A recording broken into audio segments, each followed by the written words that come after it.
আসসালামু আলাইকুম, welcome to my basic English grammar. আজকে আমি আপনাদের সামনে ইংরেজি গ্রামারের একটি মোস্ট ইম্পর্টেন্ট একটা টপিকস নিয়ে আলোচনা করব। এই টপিকসটি আছে no sooner had, hardly had এবং স্কার্সলি হ্যাড। দেখুন, no sooner had, hardly had এবং স্কার্সলি হ্যাড আপনাকে right from verbs, comparative sentence অথবা সেন্টেন্স কানেক্টরস এই তিনটে অপশনই আপনাকে দিতে পারে। এবং এখানে যদি আপনি এসএসসি এবং ভার্সিটি অ্যাডমিশন এবং ডিফারেন্ট জব সিকার্স হয়ে থাকেন, অবশ্যই আপনি এই তিনটা স্ট্রাকচার আপনাকে অবশ্যই আয়ত্ত করতে হবে। এবং আমি আপনাকে যেভাবে আজকে শিখাবো ইনশাল্লাহ, আশা করি আপনি আর কখনো ভুলবেন না। তো যাক, আমরা স্ট্রাকচারটা শুরু করি। প্রথমে আছে no sooner had plus subject plus ভি3 প্লাস অবজেক্ট।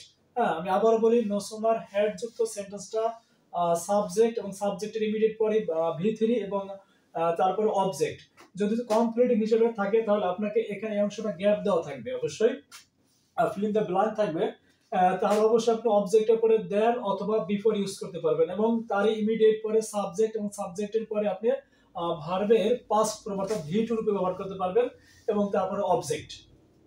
তেমনি hardly had plus subject plus ভি3, এরপরে object when subject V two plus object.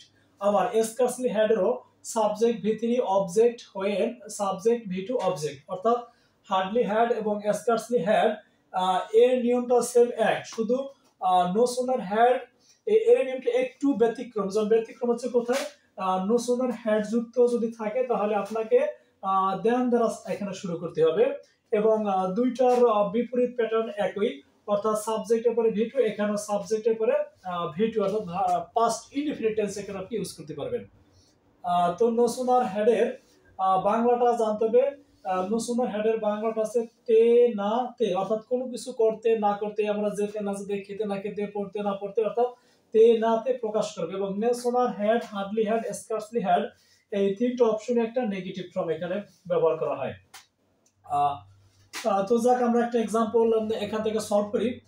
যেমন প্রথমে আছে no sooner had we reached the station, এর অর্থটা আছে আমরা স্টেশনে পৌঁছাতে না পৌঁছাতে। দেখুন, এই যে এখানে কিন্তু মিল আছে, তে না তে। No sooner had we reached the station অর্থাৎ হচ্ছে আমরা স্টেশনে পৌঁছাতে না পৌঁছাতে। আচ্ছা, তাহলে নো সোনার হ্যাড যুক্ত সেন্টেন্সটা এখানে আমার কি ছিল, দেন। প্রথমে কি নিয়ে আসবো এখানে স্যার, দেন নিয়ে আসবো। এরপরে সাবজেক্ট, আমি যে বাক্যটা করব সেই বাক্যের আমি সাবজেক্ট নিয়ে আসবো। যেমন no sooner had we reached the station then the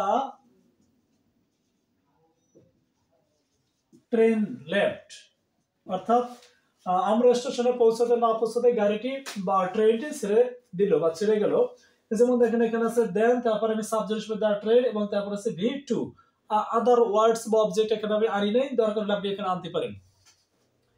এরপর আছে hardly had the thief seen the cop. আচ্ছা, এখানে কপের মিনিং আছে পুলিশ, আমি একটা সিনোনিম দিয়ে দিলাম। No hardly had the thief seen the cop, অর্থাৎ চোরটি পুলিশকে দেখতে না দেখতেই।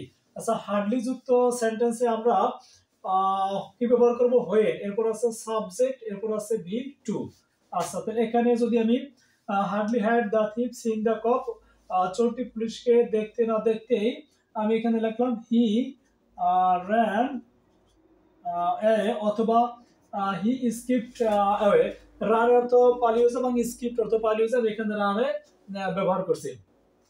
এবং আপনাকে এটা যদি রাইট ফ্রম ভার্ব হিসেবে দেওয়া হয়, দেখুন, তাহলে হেড যুক্ত যে সেন্টেন্সটা আছে, যে হেডের পর আপনি এখানে গ্যাপ দেওয়া হয়, তাহলে এখানে অবশ্যই আপনি গ্যাপ এখানে ভি3 করবেন। আবার যদি আপনাকে এটা সেন্টেন্স কানেক্টর হিসেবে দেওয়া হয়, তাহলে অবশ্যই দেখা যাচ্ছে আপনাকে যে এখানে গ্যাপ দিতে পারে। অর্থাৎ নো সোনার হ্যাড থাকলে আপনি অবশ্যই এখানে দেন ইউজ করবেন, এবং হার্ডলি হ্যাড বা স্কার্সলি হ্যাড থাকলে আপনি অবশ্যই এখানে হোয়েন ইউজ করবেন।